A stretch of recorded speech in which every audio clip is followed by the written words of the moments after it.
정부도 못 막는다. 일본 MG 한글 열풍. 이젠 한국이 교과서다. 일본 젊은 세대의 고백. 도쿄가 서울이 됐다. 기이한 한류의 확산. 일본 정부 고위관리가 긴급회의를 소집했다가 발칵 뒤집어졌습니다. 젊은 세대의 한류 열풍을 막아달라고 요청했는데 담당자가 3초간 침묵하더니 충격적인 답변을 했습니다. 막을 수 없다고. 이미 늦었다고 말이죠. 하지만 진짜 놀라운 건 따로 있었습니다. 일본 MZ세대가 한국어로 자신의 정체성을 표현하기 시작했다는 것이었습니다. 한글 간판이 도쿄 거리를 덮고 일본인들이 한국어로 인사하는 기이한 현상까지 벌어지고 있었죠. 도대체 한국이 무슨 마법을 부린 걸까요? 그 놀라운 한국의 문화력 이야기 지금 바로 시작합니다. 안녕하세요.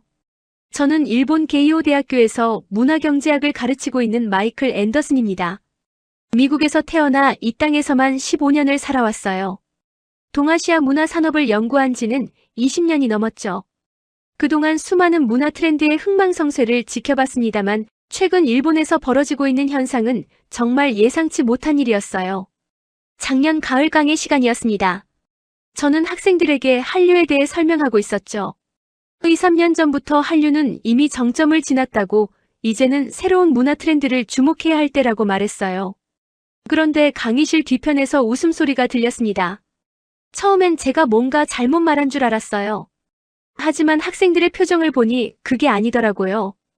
그들은 제 말이 완전히 틀렸다는 걸 알고 있었던 거예요. 강의가 끝난 후 한 학생이 다가왔어요. 사쿠라라는 이름의 여학생이었는데 한글이 새겨진 티셔츠를 입고 있더라고요. 그 학생이 저에게 시노쿠보에 한번 가보시라고 권했습니다. 요즘 거기가 완전히 달라졌다면서 말이에요. 저는 호기심이 생겼어요. 15년 동안 일본에 살면서 시노쿠보는 수십 번도 넘게 가봤거든요. 과연 뭐가 그렇게 달라졌을까 싶었죠. 주말에 시노쿠보에 갔습니다. 지하철역에서 나오자마자 충격을 받았어요. 거리 전체가 한국이었습니다. 아니, 제가 알고 있던 시노쿠보보다 훨씬 더 한국스러웠어요. 한국 화장품 매장마다 긴 줄이 서 있었고 K푸드 레스토랑에서는 특유의 냄새가 골목 전체를 덮고 있었습니다. 하지만 정말 놀라운 건 사람들이었어요. 일본인 점원들이 한국어로 인사를 하고 있었거든요. 안녕하세요, 감사합니다 같은 한국어가 자연스럽게 흘러나오더라고요. 처음엔 한국인 관광객들 때문인 줄 알았습니다. 그런데 자세히 보니 그게 아니었어요. 일본 젊은이들끼리도 한국어 단어를 섞어가며 대화하고 있었거든요. 가게마다 한글 간판이 걸려 있었고 한국 노래가 끊임없이 흘러나왔습니다. 어떤 매장에서는 일본어보다 한글이 더 크게 써져 있더라고요. 20년 전 제가 처음 일본에 왔을 때와는 완전히 다른 풍경이었어요. 그때는 한국 문화가 이렇게까지 일본 젊은이들의 일상에 스며들 거라고는 상상도 못했거든요. 집으로 돌아가는 길에 일본 뉴스를 봤습니다. 한 방송사에서 시노쿠보 현상을 다루고 있더라고요. 기자가 말하길 이곳은 이제 누가 봐도 한국이라고 하더군요. 일본 정부에서는 문화 수입 자제에 대한 논의가 시작됐다는 소식도 나왔어요. 하지만 현실은 그런 논의를 비웃기라도 하듯 계속 변화하고 있었습니다. 그날 밤 저는 깨달았어요. 한류는 끝나지 않았을 뿐만 아니라 오히려 새로운 차원으로 진화하고 있었다는 걸 말이에요. 한국은 침묵 속에서 일본을 바꾸고 있었습니다. 그리고 저는 그 변화의 한가운데 서 있었던 거죠. 시노쿠보에서 받은 충격은 쉽게 가시지 않았습니다. 다음 주에 다시 그곳을 찾았어요. 이번엔 좀 더 자세히 관찰하려고 했거든요. 제가 20년 동안 연구해온 문화 이론들이 과연 맞는 건지 확인하고 싶었습니다. 한국 화장품 매장 앞에는 여전히 긴 줄이 서 있었어요. 그런데 줄을 서 있는 사람들을 유심히 봤더니 대부분이 일본 젊은 여성들이더라고요. 한국인 관광객이 아니었어요. 일본인 점원이 능숙한 한국어로 제품을 설명하고 있었고 손님들도 간단한 한국어로 대답하고 있었습니다. 저는 이 광경이 믿기지 않았어요. 가게 안으로 들어가 봤습니다. 모든 간판이 한글로 되어 있었고 일본어는 작은 글씨로 밑에 표기되어 있더라고요. 점원에게 물어보니 이곳에서 일하는 일본인 직원들은 모두 기본적인 한국어를 할 수 있다고 하더군요. 고객들이 한국어로 질문하는 경우가 많아서 자연스럽게 배우게 됐다는 거예요. 더 놀라운 건 음악이었습니다. 매장마다 한국 노래가 끊임없이 흘러나오고 있었어요. K-팝뿐만 아니라 한국의 인디 음악, 트로트까지 다양한 장르가 섞여 있더라고요. 어떤 일본인 손님은 그 노래에 맞춰 흥얼거리고 있었습니다. 언어를 모르면서도 멜로디를 따라 부르고 있었어요. 길을 걸으면서 주변을 둘러봤습니다. 여기는 도쿄인가 서울인가 싶을 정도였어요. 한글 간판, 한국 음식 냄새, 한국 노래가 섞여서 완전히 다른 공간을 만들어내고 있었거든요. 시노쿠보가 단순한 코리아타운을 넘어서 작은 서울이 되어버린 거죠. 현지 상인과 대화를 나눠봤습니다. 일본인 상인이었는데 이 변화에 대해 흥미로운 이야기를 해주더군요. 처음에는 한국인 관광객들 때문에 한국 상품을 들여놓기 시작했다고 해요. 그런데 어느 순간부터 일본 젊은이들이 더 열성적으로 찾아오기 시작했다는 거예요. 특히 요즘 젊은 세대들은 한국 제품의 품질을 정말 신뢰한다고 하더라고요. 화장품만이 아니라 음식, 패션 소품까지 한국산이라고 하면 무조건 좋다고 생각한다는 거예요. 이런 현상은 그 상인이 30년간 장사를 하면서도 처음 보는 일이라고 했습니다. 저녁 뉴스에서는 이미 이 현상을 주목하고 있었어요. 한 일본 언론이 시노쿠보를 취재하면서 누가 봐도 한국이라고 표현했더군요. 일본 정부에서는 문화 수입에 대한 우려의 목소리가 나오기 시작했다는 보도도 나왔어요. 하지만 현장에서 본 젊은이들의 열정은 그런 우려를 비웃기라도 하듯 뜨거웠습니다. 그날 밤 저는 심각한 고민에 빠졌어요. 제가 지금까지 연구해온 문화 이론들이 과연 맞는 건지 의문이 들었거든요. 한류는 분명히 새로운 차원으로 진화하고 있었는데 저는 그걸 놓치고 있었던 거예요. 언어와 냄새, 음악이 섞여서 만들어내는 새로운 문화 공간을 제대로 이해하지 못했던 겁니다. 한류는 이제 단순한 수출품이 아니라 일본 젊은이들의 생활 문법이 되어버렸어요. 그들은 막을 수 없는 파도 같은 문화의 힘을 직접 체험하고 있었습니다. 그리고 저는 그 변화의 증인이 되고 있었던 거죠. 시노쿠보에서 본 현상이 단순한 지역적 특이 사례인지 확인하고 싶어서 데이터를 찾아봤습니다. 연구자의 본능이었죠. 감정보다는 객관적 수치로 현실을 파악하고 싶었어요. 일본 무역 통계를 살펴보니 충격적인 사실을 발견했습니다. 한국 화장품 수입액이 작년 한 해 동안 120%나 급증했더라고요. 이런 증가율은 제가 20년간 문화산업을 연구하면서도 본 적이 없는 수준이었어요. 수입액 그래프가 말 그대로 폭발하고 있었거든요. 더 자세히 분석해보니 흥미로운 패턴이 보였습니다. 증가의 대부분이 20대와 30대 초반 여성들의 구매에서 나오고 있었어요. 이들은 단순히 유행을 따라하는 게 아니라 적극적으로 한국 브랜드를 선택하고 있었거든요. 브랜드 충성도 조사에서도 한국 화장품에 대한 신뢰도가 일본 브랜드보다 높게 나왔어요. 소셜미디어 분석도 해봤습니다. 일본 SNS에서 한글 폰트 챌린지라는 게 유행하고 있더라고요. 젊은이들이 자신의 이름이나 좋아하는 단어를 한글로 쓰는 놀이였어요. 해시태그 분석 결과 이 챌린지 관련 게시물이 일주일 만에 10만 건을 넘어섰습니다. 유튜브와 틱톡에서도 비슷한 현상이 일어나고 있었어요. 한국어 자막이 달린 일본 영상이 급격히 증가하고 있었거든요. 심지어 일본 크리에이터들이 스스로 한국어를 배워서 한국어로 콘텐츠를 만들기 시작했어요. 조회수도 일반 일본어 영상보다 높게 나오고 있었습니다. 일본 뷰티 업계도 변화하기 시작했어요. 주요 화장품 회사들이 한국 브랜드의 마케팅 전략을 벤치마킹하기 시작했거든요. 한국식 패키지 디자인, 한국식 제품명, 심지어 한글을 활용한 광고까지 등장했습니다. 이건 단순한 모방이 아니라 시장이 요구하는 변화였어요. 학계에서도 이 현상에 주목하기 시작했습니다. 도쿄대 사회학과에서 한류는 소비의 언어가 되었다는 제목으로 논문을 발표했어요. 한류가 더 이상 엔터테인먼트 영역에 머물지 않고 일상의 모든 영역으로 확산되고 있다는 분석이었죠. 저는 이런 데이터들을 보면서 복잡한 감정을 느꼈어요. 연구자로서는 흥미진진했지만 동시에 제가 얼마나 현실을 잘못 판단하고 있었는지 깨달았거든요. 숫자는 감정을 속일 수 없었어요. 한국의 문화적 영향력이 상상 이상으로 깊고 넓게 퍼져 있었다는 걸 인정할 수밖에 없었습니다. 특히 언어 관련 데이터가 인상적이었어요. 일본 젊은이들 사이에서 한국어 학습 앱 다운로드가 300% 증가했더라고요. 온라인 한국어 강의 수강생도 지속적으로 늘고 있었어요. 이는 단순한 호기심을 넘어서 진지한 학습 의지를 보여주는 거였습니다. 그날 밤 연구실에서 데이터를 정리하면서 느꼈어요. 이건 단순한 무역 통계가 아니라 문화가 만들어내는 새로운 현실이라는 걸 말이에요. 문화는 이제 데이터로 측정되는 시대가 되었고 한국은 감성으로 세계를 설득하고 있었습니다. 저는 그래프가 감동으로 변하는 순간을 직접 목격하고 있었던 거죠. 데이터로 확인한 한류의 확산이 일본 사회에 파장을 일으키기 시작했습니다. 보수 언론에서 한류 피로감이라는 기사들이 쏟아져 나왔어요. 일본의 전통 문화가 침해받고 있다는 우려의 목소리도 높아졌죠. 특히 타나카 히로시라는 보수 성향의 언론인이 앞장서서 한류 비판 캠페인을 시작했어요.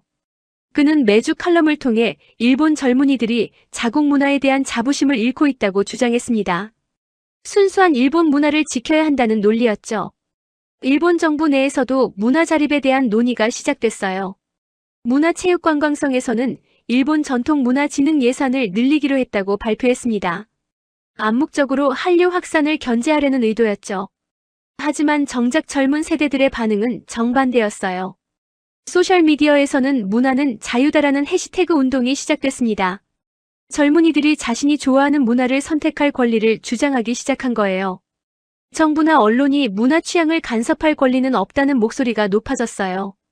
대학가에서도 비슷한 현상이 일어났습니다. 학생들이 자발적으로 한국 문화 동아리를 만들기 시작했어요. 한국어 스터디 그룹, K-팝 댄스팀, 한국 영화 감상 모임 등이 우후죽순 생겨났습니다. 학교 당국이 말리려 해도 소용없었어요. 제가 가르치는 게이오 대학교에서도 변화가 일어났습니다. 한국학 관련 강의에 수강 신청이 폭주했어요. 작년까지만 해도 한 반에 20명도 안 되던 강의가 갑자기 100명이 넘는 학생들이 몰려들었거든요. 강의실을 더 큰 곳으로 옮겨야 할 정도였어요. 흥미로운 건 학생들의 동기였습니다. 단순히 한국어를 배우고 싶어서가 아니었어요.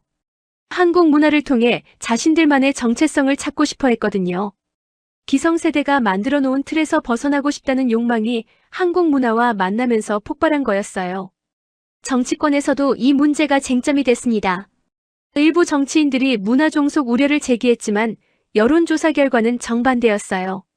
20대와 30대의 70%가 문화 교류는 자유로워야 한다고 답했습니다. 젊은 세대와 기성세대 사이에 명확한 인식 차이가 드러난 거죠. 언론에서는 세대 갈등이라고 표현했지만 저는 다르게 봤어요. 이건 갈등이 아니라 변화였거든요. 새로운 세대가 자신들만의 문화적 정체성을 찾아가는 과정이었어요. 한국 문화는 그들에게 자유와 개성을 상징하는 무언가가 되어버린 거죠. 보수 언론의 비판이 오히려 역효과를 낳았습니다. 젊은이들이 더욱 적극적으로 한국 문화를 받아들이기 시작했어요. 금지하면 더 하고 싶어지는 심리가 작용한 거였죠. 한류에 대한 관심이 단순한 취향을 넘어서 하나의 문화적 저항으로 변질된 겁니다. 저는 이 상황을 지켜보면서 문화의 힘을 새삼 느꼈어요. 정부가 나서고 언론이 비판해도 막을 수 없는 게 문화의 자연스러운 흐름이었거든요. 젊은 세대들은 단지 좋아하는 걸 소비하고 있었을 뿐인데 그것이 기성세대에게는 위협으로 느껴졌던 거예요. 문화는 명령으로 통제할 수 있는 게 아니라는 걸 다시 한번 확인했습니다. 그리고 한국 문화는 강요하지 않으면서도 자연스럽게 마음을 움직이는 힘을 가지고 있었어요. 이건 자유의 언어였고 젊은 세대에게는 희망의 상징이 되어버린 거죠. 상황이 절정에 달한 건 올해 봄이었습니다. 제가 목격한 장면은 지금도 잊을 수 없어요. 시부야 거리에서 일본 젊은이들이 한글로 만든 피켓을 들고 평화적 시위를 하고 있었거든요. 문화의 자유를 달라는 내용이었어요. 그들이 들고 있는 피켓에는 사랑, 평화, 자유 같은 단어들이 한글로 적혀 있었습니다. 일본어가 아니라 한글로 말이에요. 저는 그 순간 깨달았어요. 한글이 그들에게는 단순한 외국 문자가 아니라 자신의 마음을 표현하는 도구가 되어버렸다는 걸 말이죠. 더욱 놀라운 건 구호였습니다. 그들은 한국어로 우리는 하나라고 외치고 있었어요. 발음이 완벽하지는 않았지만 마음은 전해졌습니다. 한국어가 저항과 연대의 언어가 되어버린 거였어요. 시위에 참여한 한 학생과 인터뷰를 했습니다. 20살의 유키라는 학생이었는데 왜 한글로 피켓을 만들었냐는 질문에 인상적인 답변을 했어요. 한글이 자신에게는 꿈과 희망을 의미하는 문자라고 하더군요.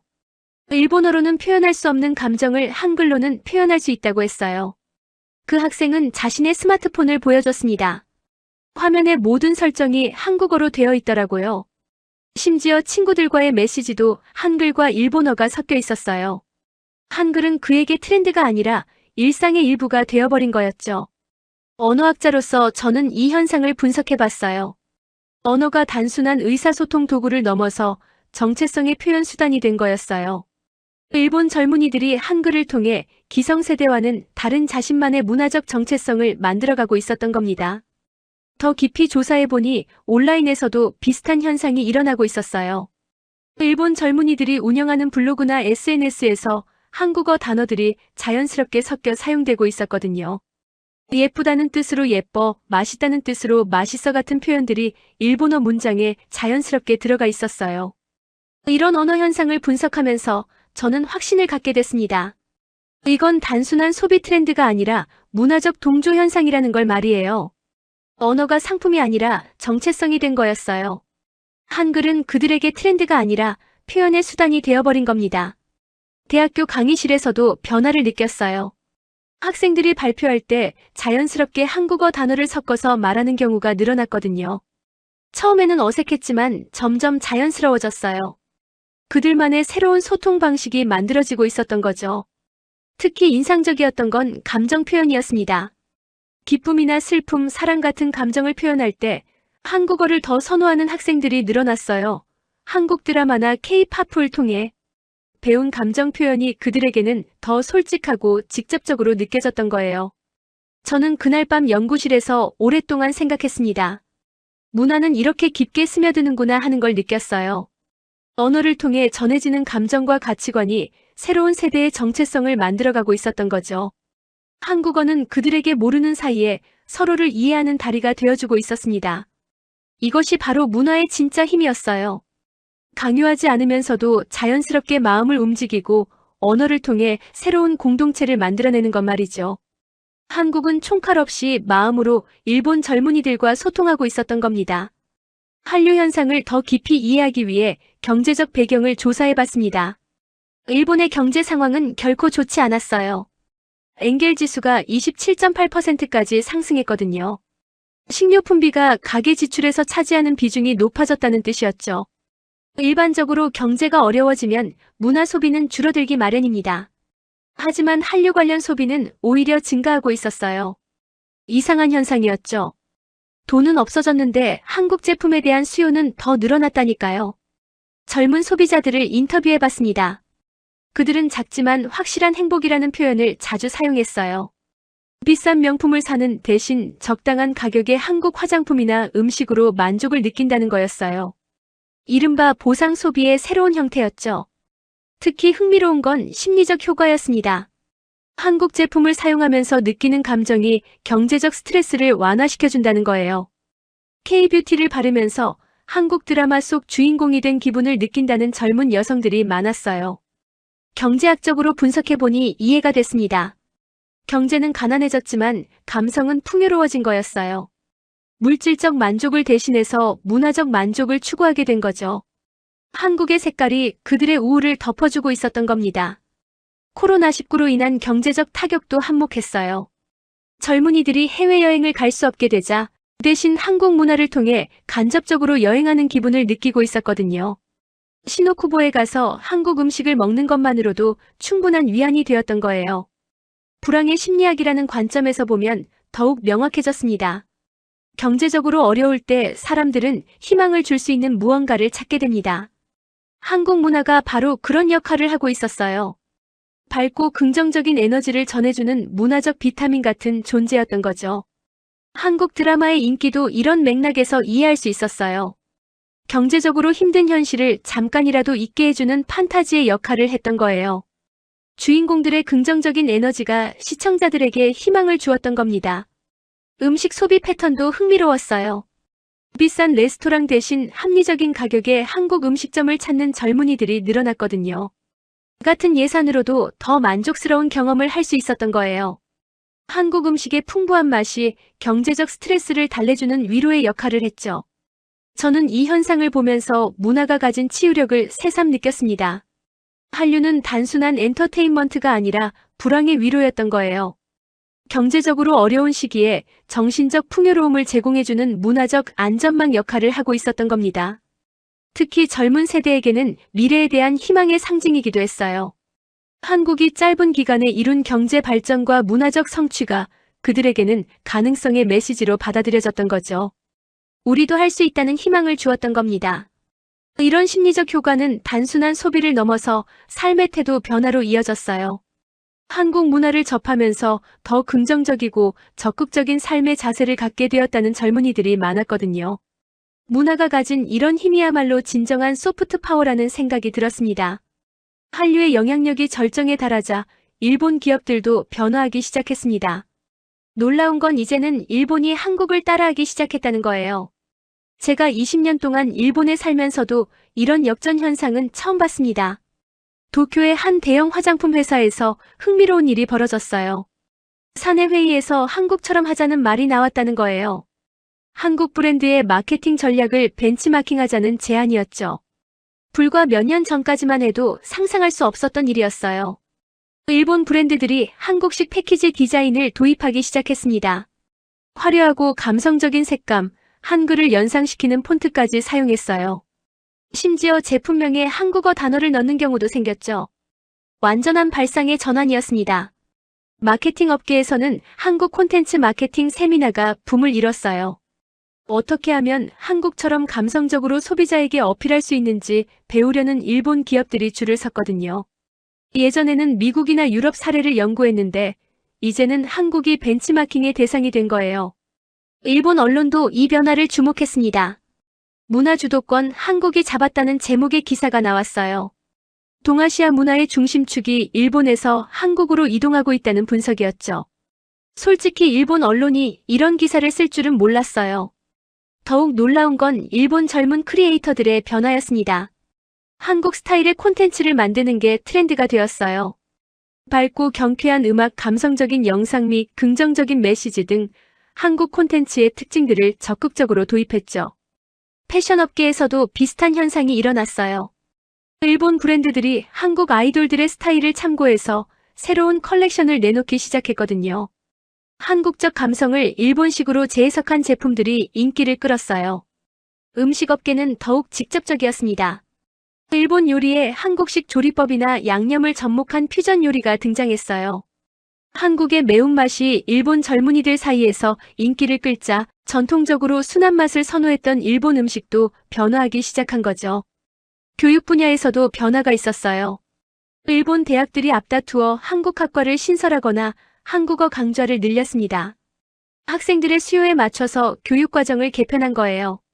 한국어를 배우는 일본 학생 수가 매년 증가하고 있었어요. 가장 인상적이었던 건 일본 정부의 태도 변화였습니다. 처음에는 한류 확산을 우려했던 정부도 이제는 현실을 인정하기 시작했어요. 문화 교류를 통한 경제적 효과가 분명했거든요. 관광 수입, 문화 콘텐츠 수출 등에서 한일 협력이 늘어났죠. 저는 이런 변화들을 보면서 문화의 힘을 새삼 느꼈습니다. 이제는 일본이 한국을 벤치마킹하는 시대가 된 거예요. 문화는 조용히 국경을 바꿨고 한류는 명사가 아니라 동사가 되어 움직이고 있었습니다. 한국은 더 이상 배움의 대상이 아니라 교과서가 되었어요. 일본 젊은이들이 한국을 통해 새로운 가능성을 발견하고 있었고 일본 기업들은 한국의 창의성을 배우려고 노력하고 있었죠. 완전히 뒤바뀐 문화 지형도였습니다. 올 여름 저는 특별한 경험을 했습니다. 일본 학생들과 함께 한국 방문 프로그램에 참여하게 된 거예요. 게이오 대학교에서 주최한 문화 교류 프로그램이었는데 학생들의 열성적인 요청으로 성사된 여행이었죠. 서울에 도착한 학생들의 반응이 인상적이었어요. 공항에서부터 한국어로 대화를 시도하더라고요. 발음은 어색했지만 마음만은 진심이었습니다. 한국어를 배우기 위해 밤새워 연습했다는 학생도 있었어요. 명동 거리를 걸으면서 학생들이 한 말이 기억납니다. 여기가 바로 우리가 그리던 곳이라고 하더라고요. 드라마와 K-팝을 통해 상상했던 한국이 현실에서도 그대로였다는 거예요.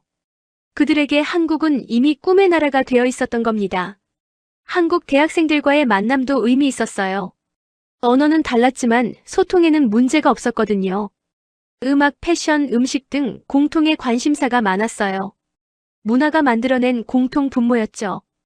K-컬처가 아닌 K-마인드라는 개념이 여기서 나온 거예요. 특히 인상적이었던 건 일본 학생들의 태도였습니다. 한국을 관찰하려는 게 아니라 배우려는 자세였어요. 한국 사람들의 열정적인 에너지, 긍정적인 사고방식, 창의적인 접근법 등을 적극적으로 흡수하려고 했죠. 한 학생이 저에게 고백했어요. 한국을 닮고 싶다고 하더라고요. 한국처럼 꿈을 포기하지 않는 사회, 젊은이들이 자유롭게 표현할 수 있는 문화를 일본에도 만들고 싶다는 거였어요.